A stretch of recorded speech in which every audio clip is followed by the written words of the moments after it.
Hola, ¿qué tal? En este video vamos a realizar el siguiente ejercicio. Vamos a ver cómo podemos reconocer el estado de saturación en un transistor. Les voy a mencionar los pasos. Bueno, antes que nada decirles que tenemos aquí una resistencia de base de 100 kilo ohms, una resistencia de colector de 1 kilo ohms. Y con estos datos, con esta fuente de voltaje VBB, porque todo esto depende para llevar al transistor a un cierto estado. Entonces, lo primero que vamos a hacer es calcular la corriente de saturación IC. Es decir, al decir corriente de saturación nos estamos refiriendo a la máxima corriente que va a circular por el colector. Y además de eso, vamos a calcular la corriente del colector IC del circuito. Es decir, no es lo mismo corriente del colector IC del circuito que corriente de saturación IC. Cuando hablamos de corriente del colector IC, pues se refiere a la cantidad de corriente, pero en valores intermedios, sin llegar aún a la corriente máxima. Y cuando hablamos de saturación, pues es la máxima corriente que va a circular por ¿cómo se llama? El colector. 2. Si el valor de la IC es mayor al de la corriente de saturación, significa que el estado del transistor es la saturación. Ahorita vamos a ver esa parte. Ahora, ¿qué vamos a hacer? Resolver lo siguiente. El siguiente circuito se encuentra en la zona de saturación o en la zona activa. Es decir, la zona activa se refiere a un término medio y saturación, como acabo de decir, es el punto máximo de corriente.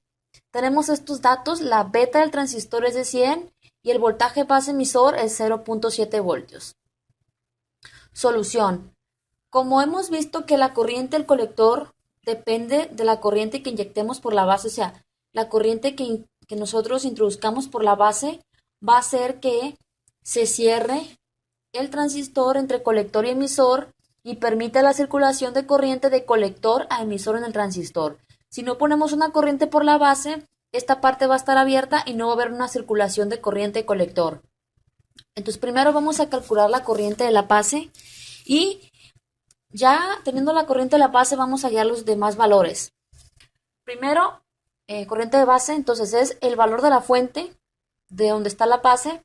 Le quitamos la barrera, o sea, el voltaje entre la base y el emisor, así como lo hacemos con los diodos, que le restamos 0.7 voltios, pues con los transistores también. Entonces, corriente de base es igual a 10 voltios menos 0.7 voltios entre el valor de la resistencia de base. Esto es la ley de Ohm, voltaje entre resistencia, nada más que aquí estamos considerando la caída de tensión en el transistor. Si dividimos eso, es 9.3 entre 100.000, nos da este valor y vamos a ver 9.3 entre 100.000 es igual a esto. Como tiene 6 dígitos, podemos después del punto, esta es una cantidad elevada a la menos 6, o sea que es microamperios, pero para poder convertir a microamperios, si queremos convertir a miliamperios se multiplica por 1000, pero nos conviene convertir a microamperios, entonces multiplicamos por 1.000.000, el millón tiene 6 ceros y nos da 93 microamperios. Entonces es una cantidad súper pequeña. Ya tenemos la corriente de la base. Ahora vamos a obtener la corriente del colector con la fórmula beta por la corriente de base. Esta es la amplificación. La corriente de la base se multiplica por la beta y vamos a encontrar esa corriente amplificada por el colector. Entonces la corriente del colector, la beta, pues sabemos que es 100. Entonces es 100 por 93 microamperios. Si tienen calculadora científica, multipliquen 100 por 93 por 10 a la menos 6. Entonces multiplicamos. Aquí en esta parte no, en esta calculadora no me hallo. Es que la científica que tenía, mi hermano me la perdió. Quiero comprarme otra, pero pues con esta no me hallo porque, pues, ¿cómo puedo elevar? En esta parte no hallo el símbolo así como de elevación. Creo que es esta. A ver, 93 por 10. 10 a la... Ah, sí, aquí está. A la menos 6. Entonces, no, no, no, no, no. No me está saliendo aquí. A ver. 93 por 10 a la menos 6. No. No, no, no. Creo que no funciona esto. Bueno, sabemos que 93 microamperios es 0.000093.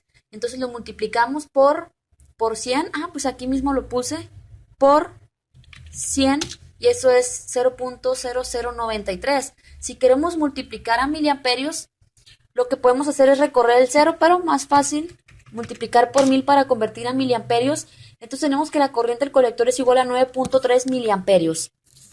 Entonces, ahora vamos a obtener la corriente de saturación. En la corriente de saturación hay que recordar lo siguiente.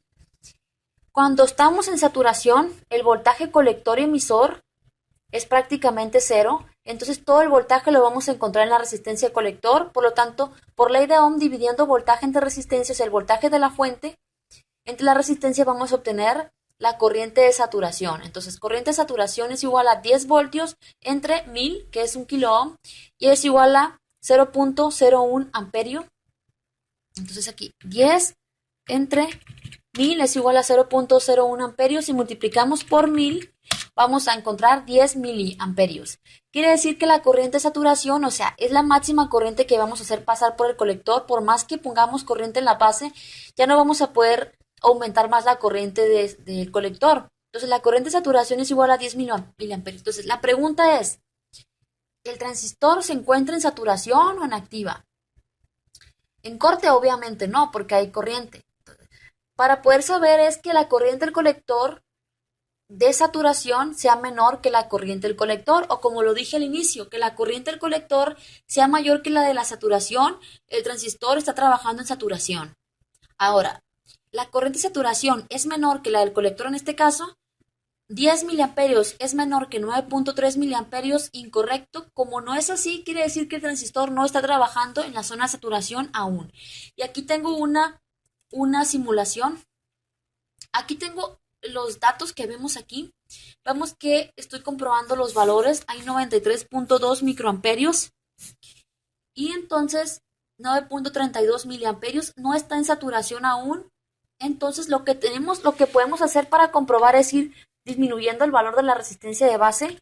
Y vemos, es decir, ¿por qué la disminuyo? Porque cuanto más disminuyo la resistencia de base, más aumenta la corriente de base.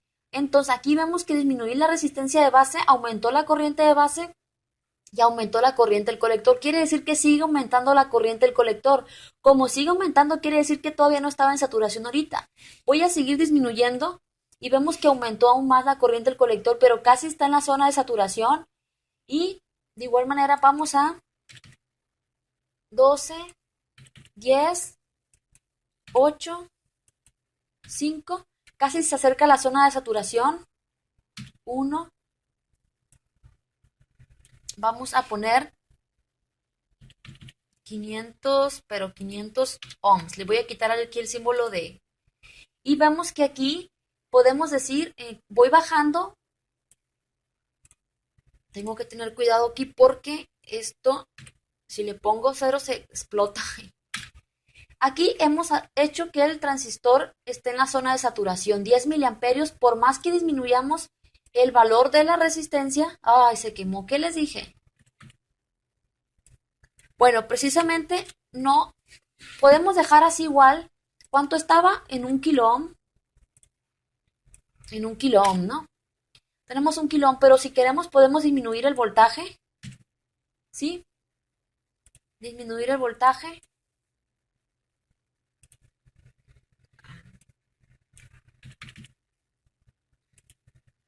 Entonces aquí podemos ver que cuando el transistor está en la zona de saturación, el voltaje colector emisor es casi cero y la corriente del colector está en 10 o muy próxima a 10.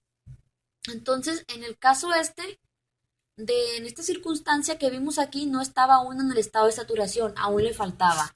Entonces, si está en saturación, pues la corriente del colector va a ser menor que la corriente de saturación. O sea, ¿qué quiere decir? Que la corriente del colector aún no ha llegado a la corriente máxima que puede circular por ahí.